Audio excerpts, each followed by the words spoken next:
The most hurtful thing that I believed about my dad was that he didn't care about me.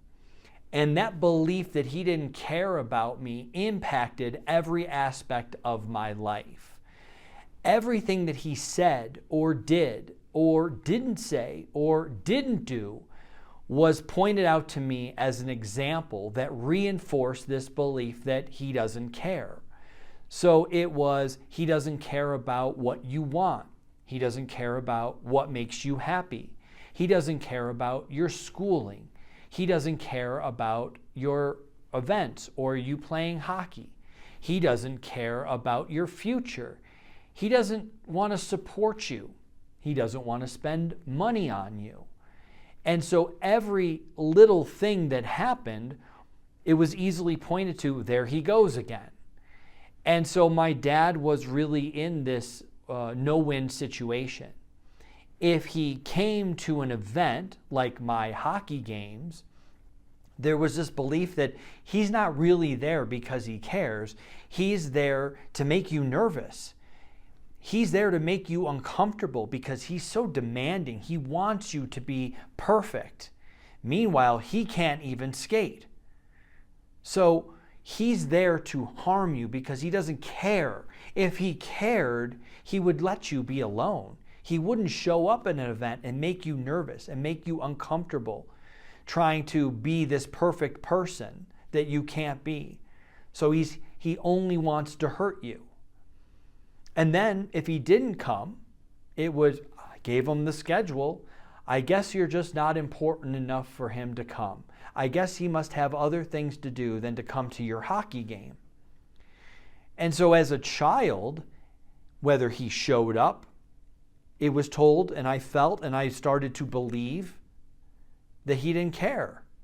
If he didn't show up, I felt like he didn't care. And so, and as a child, when you're living through all of these experiences, it takes a toll on your self-worth, on your confidence, on your belief in yourself, because you have a parent that's supposed to love you and support you no matter what. You're being told that's not this person, that's not this parent that you have to go and spend time with. That's not this parent that refuses to believe that you don't want to spend time with them, and yet they're forcing you to go. And why? Because he just doesn't care. And you're being told this by a parent and the rest of my family, who I have been told, we're the only ones that care. We're the only ones that love you. You can trust us. This guy and the rest of his family, they don't care. Not like we do. They want to hurt you. They want to make you uncomfortable. They want to take you and do things with you against your will. They don't want to even listen to you and what you want. And so, of course, that's not some stranger saying something about your parent. You go, hey, stop talking about my mom, or stop talking about my dad. You don't know them. No, this was the be-all and end-all, the person with the most influence telling me this. So I believed it. I didn't want to believe it. But when you have something as an example like school or an event at school, and you're told that he doesn't care, he doesn't want to come, he doesn't want to get involved, he doesn't care about parent-teacher conferences, he doesn't care about coming to a school event, or he doesn't care about getting involved because he's not a real parent.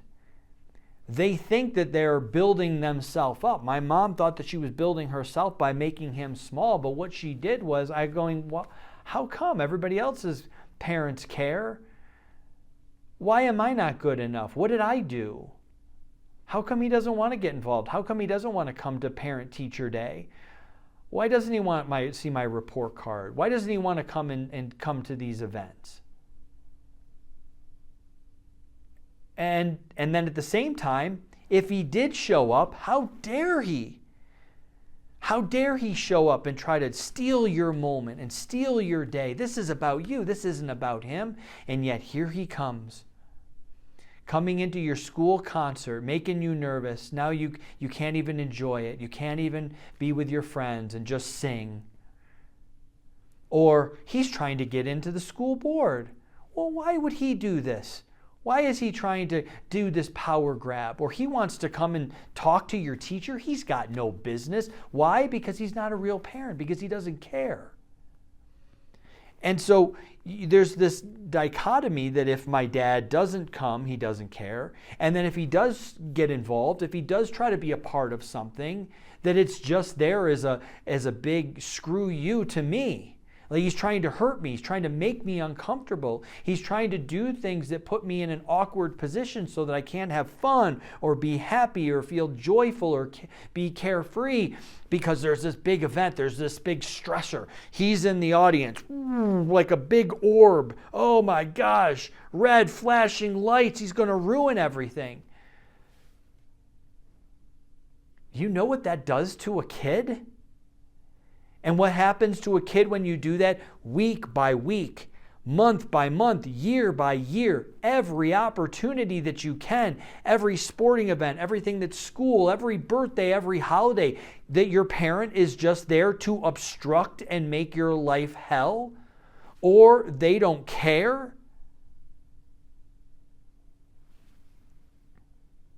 So it was hurtful to think that me as a kid at 5 years old, at 12 years old, at 15 years old, that I was always doing something wrong, that there wasn't something good enough, that just made my parent have a desire to do good and to help me and to be a part of my life.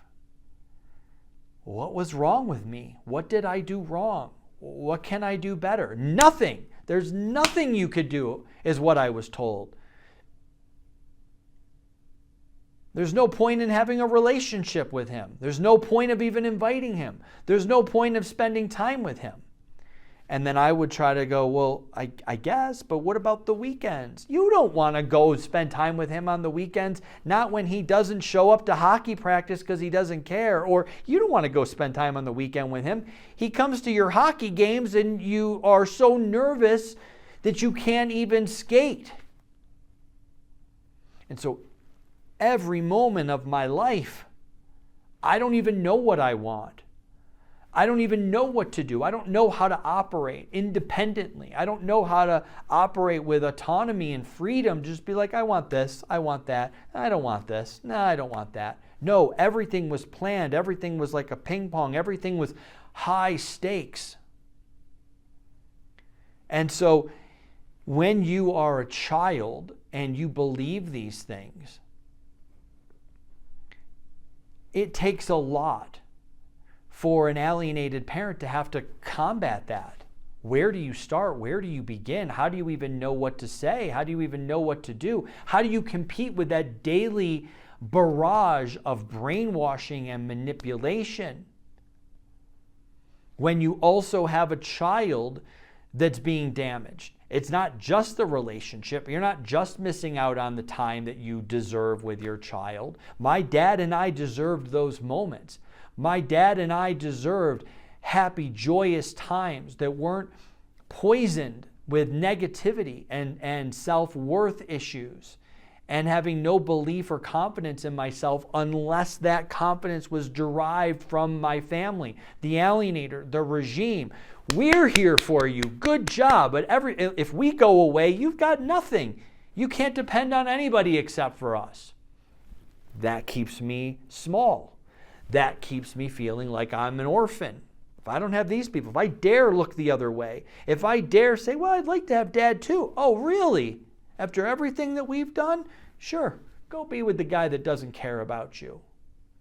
That's what keeps the child locked in. So a lot of parents, like my dad, think, well, look, I want to stay in the game, so I'm going to try to communicate as best I can. But you don't know. My poor dad didn't know. It wasn't his fault. It's not your fault. But it takes a lot more than just like, hey, I'm keeping the door open. Keeping the door open is nothing.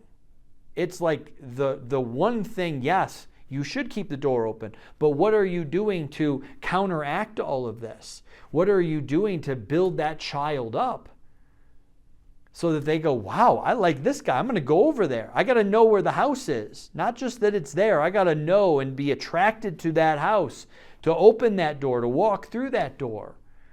Because I'm telling you, and you know, just like my family, you cross an alienator, you cross the regime, there's big trouble.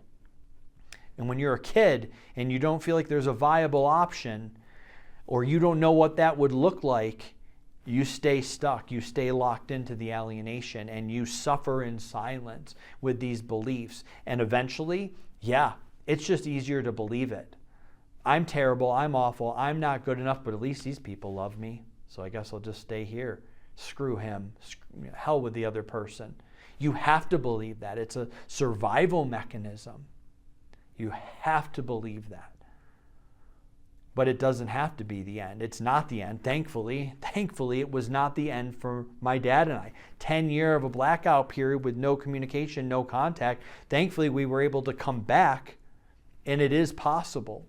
So I'm thankful for that. But I wanted to share this perspective with you because I'm always trying to help parents see what they can't see as a parent and see what's going on really behind the scenes with an alienated child. So if you'd like more help like this specific to your situation, you can click the link below this video to get help from me. And I'm Ryan Thomas, and I will see you on another video. Hey, it's Ryan Thomas. Thanks so much for watching. Please be sure to like and subscribe. It really helps the channel, and it also helps to spread the word. Be sure to watch other videos from this channel, and also check below this video for other resources and links to help.